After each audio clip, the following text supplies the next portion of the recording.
Hi everybody, this is Alex Wang.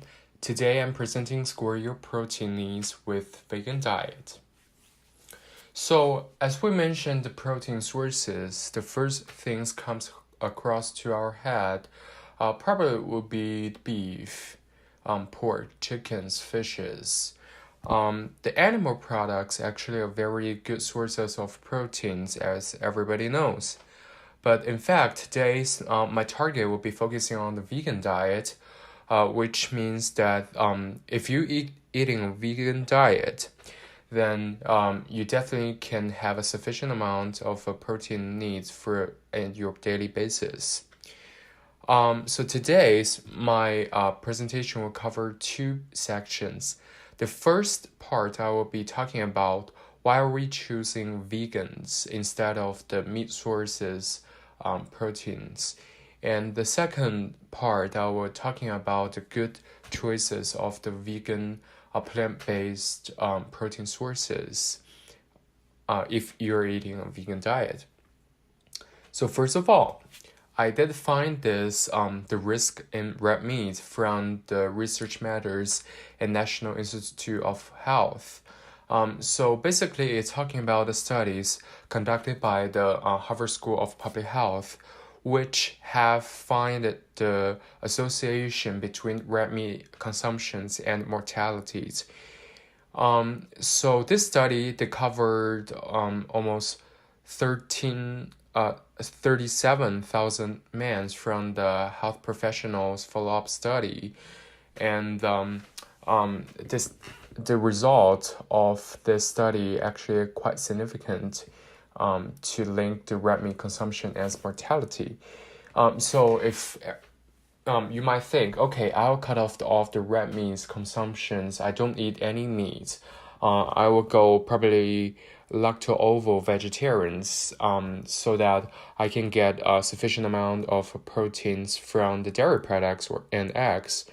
But that's probably not true for now because I did find another study which conducted by the Cornell University professor Colin Campbell. This study called the China study, which is a 20 years long study, and it's nowadays written in the book.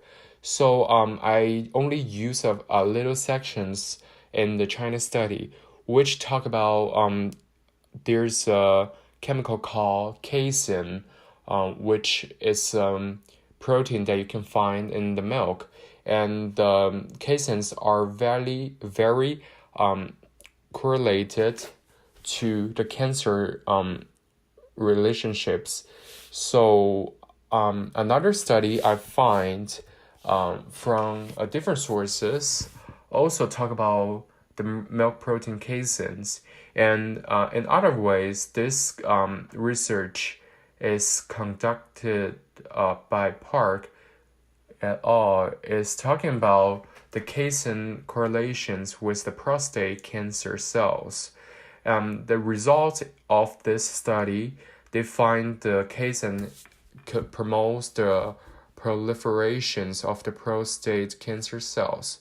So as you can see, milk is not 100% safe.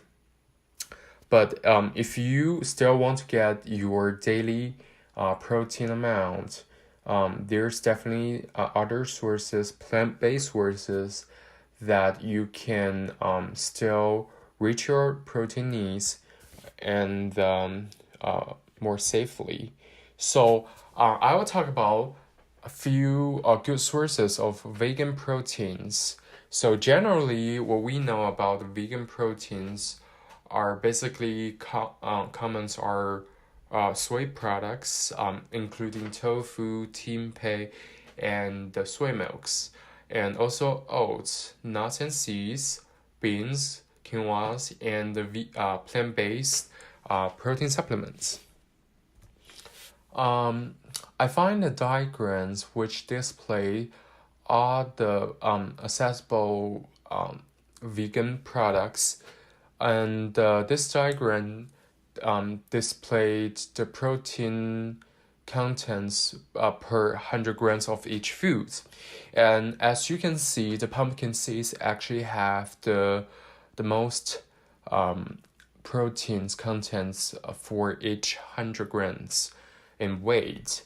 And the protein content for pumpkin seeds is 32.9, almost 33 grams per each gram of the pumpkin seeds. So it's actually very good sources of the proteins. And other good sources from these diagrams are peanut butters, almonds, hemp seeds, pistachios, tofu, oats, chia seeds, cashew, hazelnuts. So those foods are actually very accessible in our daily basis. And another diagrams I've also found online, they actually displayed another few sources of the proteins from the plant-based sources. The first one is tempeh. Actually, it's a cultural food from Indonesia, and each 1 cup of the tempeh actually have 30 grams of protein, which consider very good sources. And the second one is the almonds. 3 ounces of the almonds actually have 18 grams of proteins. So if you're not quite used to the actual the whole foods of the almonds, you can definitely use the almond milks to replace the dairy milk. And almond milk is actually also a very good sources of the casein as well. The third and the fourth in this diagrams are basically lentils and chickpeas.